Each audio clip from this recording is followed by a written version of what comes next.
Guys, welcome to reuse world. তো guys, সকাল সকালবেলা উঠে স্নান করে দেখো পুজো দিয়ে নিলাম। তো গাইস, এই যে দেখো এখন টেবিলে ঠাকুরের প্রসাদটা রাখলাম, সবাই খাবে। আর আজকে ঠাকুরকে পান দিয়ে পুজো দিয়েছিলাম। আর এই যে দেখো না, সুপুরিটাতে একটা হার্ট শেপ, আমি তো লাইফে ফার্স্ট টাইম দেখলাম। মানে পুরো হার্ট শেপ, একদম পারফেক্ট হার্ট শেপ যাকে বলে। তোমরা কি এর আগে সুপুরিতে কোনোদিন এরকম দেখেছো? দেখো গাইস, এটা তো মানে মিটছেও না।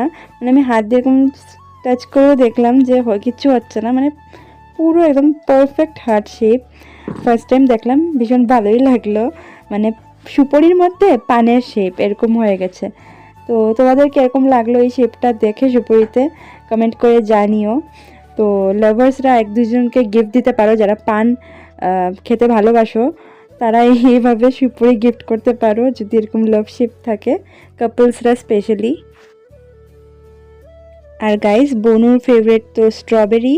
তো তখন স্কুলে গেছে, স্কুল থেকে এসে খাবে, ওর জন্য রেখে দেব।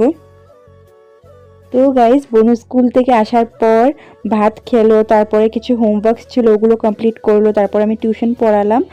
আর এখন আমি দুধ গরম করে আনলাম বাটিতে করে। আর এদিকে না বনু স্ট্রবেরিগুলো দুধে ভিজিয়ে খাচ্ছে, মানে একদম চামচ দিয়ে ঘাটিয়ে একদম খাচ্ছে মিক্স করে। আর এদিকে দেখো আমার হাজব্যান্ড কী কী এনেছিল, তো এখন আমরা ওইসবই খাচ্ছি, চকোস আরও কি। তো চলো খেয়ে নেই। আর গাইজ, আমি এত বড় হয়ে গেছি তবু আমার দুধে চকোস ভিজিয়ে খেতে ভীষণ ভালো লাগে। কার কার আমার মতন চকোস দুধে ভিজিয়ে খেতে ভালো লাগে কমেন্ট করে জানিও। তো আজকে ভিডিওটা আর লম্বা করছি না, ভিডিওটাকে এখানেই এন্ড করছি। তো চলো, তোমাদের সাথে দেখা হবে নেক্সট ভিডিওতে। বাই।